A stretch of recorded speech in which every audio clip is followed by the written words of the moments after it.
way similar to the bridge, which was that German movement that we looked at that was right around World War I, where it's based on some new ideas, it's based on some old ideas, it's spiritual, but it's also incredibly personal. Every artist in the abstract expressionist movement's artwork looks completely different. They have some stylistic similarities. They all tend to have bold, bright, undiluted color. We tend to see color splotches. We tend to see big planes of color, but they're pure colors for the most part. They're all abstract, as the name suggests, even if they do have figures in them, like one of the works for this unit that is abstract expressionist, the William de Kooning. That is woman one. It's that really sketchy, awkward looking woman. She's got big teeth. She's got all these kind of sketchy brush strokes. You can tell it's a woman, but she doesn't have any hair. She's got big teeth. She's got big breasts. She only has one leg. It's, it's kind of an awkward painting, but you can tell that it's a person. Whereas the other abstract expressionist artwork from this unit is The Bay by Helen Frankenthaler. And her work looks completely different. This time, you could kind of say there's water, but that's kind of more in the title. Actually looping all the way back to the beginning of the year, a lot like Summer Trees. Same kind of idea. He actually painted in a very similar style to Helen Frankenthaler. So she is, in a way, his inspiration, one of his inspirations. So her work's a little bit, but kind of the most famous abstract expressionist, I don't really know why he's not part of the 250, but he's not, is Jackson Pollock. And that's the artist whose paintings literally are him walking around these enormous canvases. They're huge. They're like 10 by 12 feet plus. Some of them are like the size of half of, like one wall of your house. They're enormous. And it's paint drips. He would literally walk around his canvas with a bucket of paint and drip paint on it. So it really runs the gamut. But it is expressive. The abstract expressionist movement grew out of World War II. So kind of in a way, again, that connection back to the bridge, to the German artists in World War I. This was an American art movement, and this group is sometimes also called the New York group. Primarily men, there are few women, including Helen Frankenthaler. She was one of those. Other is Jackson Pollock's wife, actually. She was also instrumental in this movement, so check it out. But it's expressive. That is in a way growing out of surrealism and the idea of juxtaposing ideas and the idea of expressing the inner self. Again, similar to the bridge as well. And dealing with trauma. So another reason this might be a great project for right now for you guys. Finding a way to express what's inside and not having to worry about making it salon perfect and having these classical figures. It's just expressing what's inside in a modern, abstract way. It's abstract expressionism. So since there are so many different ways of representing abstract expressionism, so I kind of wanted you to save that square of your art styles packet for last.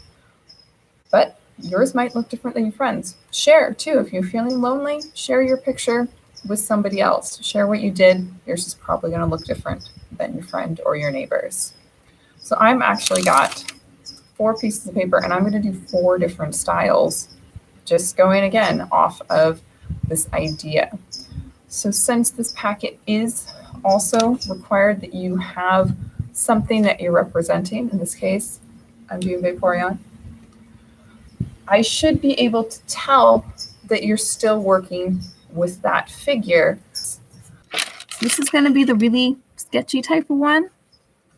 So you're just going to go ahead and take your paper, look at whatever it is that you're drawing. Try to do some representation. You can do it however you want. For this one, definitely don't use pencil first. Just go for it. That's what they did. So I'm just going to kind of give it the feeling of it. It doesn't have to look exactly like my figure. And that's all right. Maybe you develop, a brush stroke or a pencil stroke that you like as you're doing this.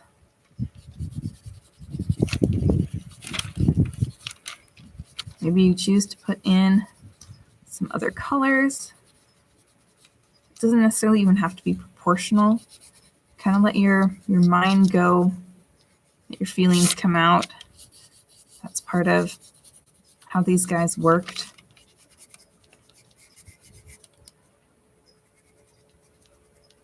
Go.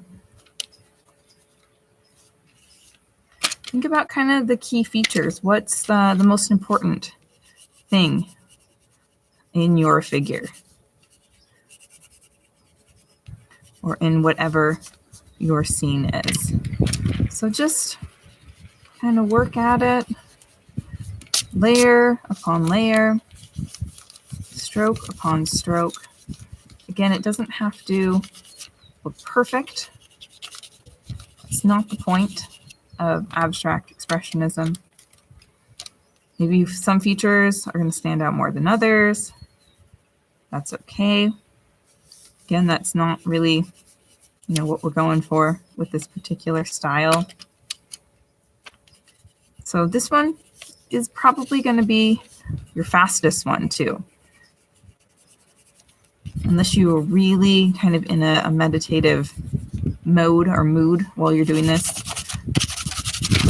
Because that was part of abstract expressionism too, getting into that particular moment. How did you feel at that time? Maybe you even do one layer of this and you take a break. Maybe you go have dinner, go do something else, go inside, go outside. I'm doing this outside. You can also do, be outside. That'll probably make you feel a little better. Get out in nature, get some sunlight. Sunlight's always good for you. Do put on sunscreen though, don't get burned. It's done. That only took 2 or 3 minutes. So that's one way of doing abstract expressionists. This is a more representational one. For my other ones, I'm going to go a little less representational. So for Roscoe, just color plane. So he would go back and forth or up and down on a canvas. And for him, art was very spiritual and very meditative. So he'd use a lot of pure colors and then have them overlap. And you'll see there's a lot of subtle blendings. If you get to see his work in person, they look a lot more impressive if you can get up close and really look at it. And for a Rothko style one, I'm always going to kind of start at the top and work my way down. You don't really skip around in a Rothko. It should be much more meditative, back and forth, thinking about how you feel about your subject as you go along. You can always go back, put some more of one color or another in as you go.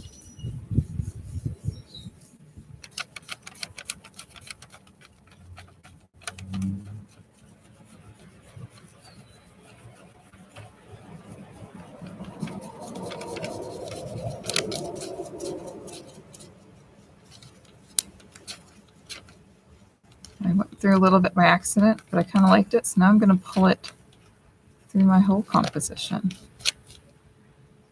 because it is kind of an interesting mark.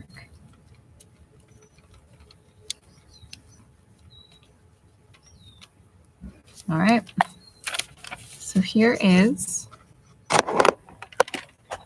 my Rothko style, representing Vaporeon, using some of those same colors, same type of ideas. So that's all. Sorry, there we go. So for my next one, I am going to do a more Helen Frankenthaler one. And what she would do is, again, similar to Summer Trees, where you actually put pigment and water directly on your paper and you make it kind of nice and wet, and then you tilt it around and let the paint flow. So you have control over your paper, but it's, it's still a little tricky to get exactly the way that you think you're trying to represent something. Again, don't overly stress about that. Maybe use the colors, even colors that represent feelings about how you feel about whatever your subject matter is. So for my Frankenthaler, what I'm going to do is I'm going to get my brush really wet when I do this. I'm going to get my brush wet. I'm going to pick out my color and put it back in the water. And I'm going to get this really nice and soupy wet. So it's like a puddle of pigment on your paper.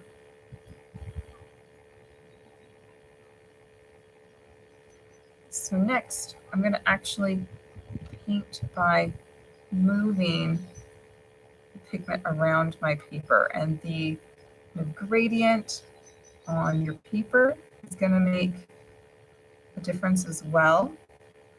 You can always add more water if it's not quite doing what you want it to do. But instead of painting with my brush,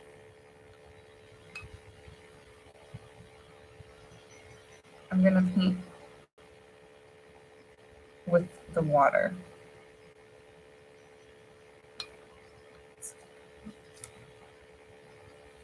Go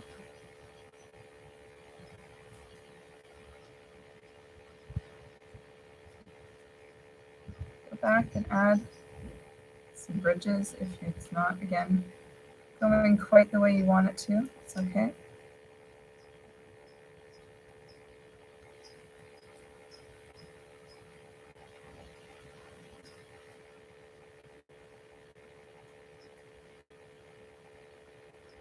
So as I'm doing this, I'm actually starting to see a figure come out upside down, which is not quite what I expected.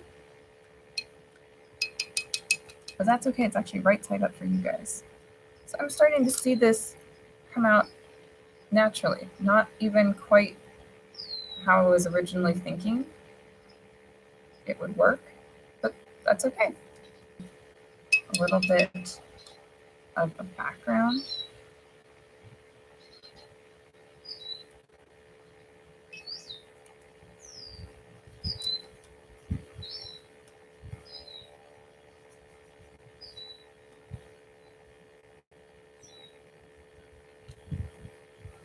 Be careful not to touch my figure too much. Interested in how it turned out. Don't want to mess it up.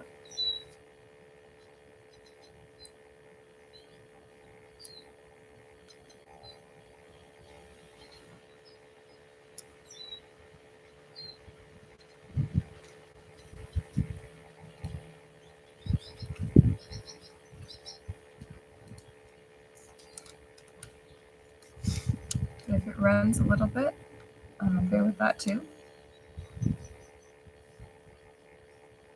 Definitely something the abstract expressionists played with.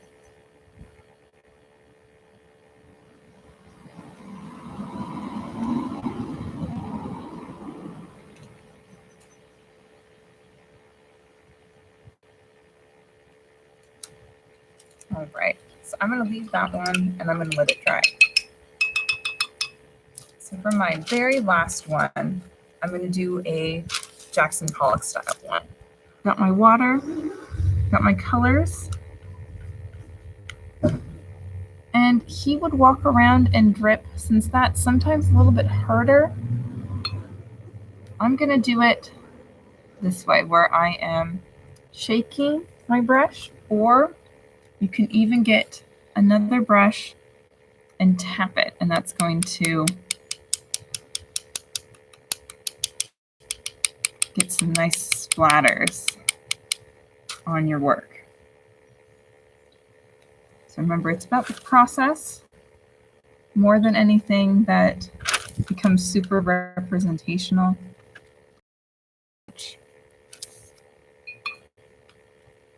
Just see what comes as you work on this.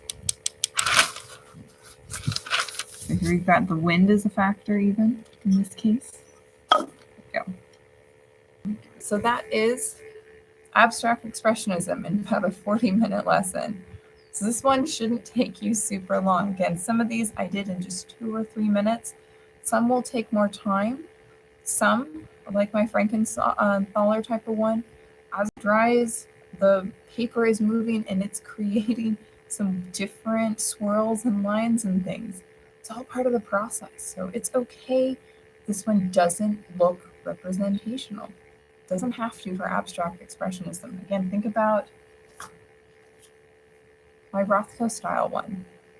It has nothing that's representational in here. It's more the feeling, maybe more the colors. So it's up to you. This style is all about the process of art making. So talk about that in the bottom part for this one. Not so much the elements, but really what you did, why you did what you did, what you felt while you were doing it. So have a lot of fun with this one. Maybe do it outside, get some fresh air, do it in an area where it's okay if things get a little bit messy or if paint goes a little bit all over the place. But to use what you have. If you only have colored pencils, use that. If you only have markers, use markers. If you have markers and you have water, which hopefully you do, you can even do that. See what happens when you get it wet. It might do something interesting and cool that you didn't expect. That's part of the art process. That's part of abstract expressionism. So I hope you enjoyed this video, getting to see one of your teachers in person a little bit. And enjoy, have fun with this project, and congratulations to the class of 2020. And I hope to see your artwork soon. If you have questions, please email me. I'm usually available. Weekends are a little spotty, so do remember your test is on Monday. And if you have questions, please email me and I will get back to you as soon as I can. Have fun, and I hope to see you soon.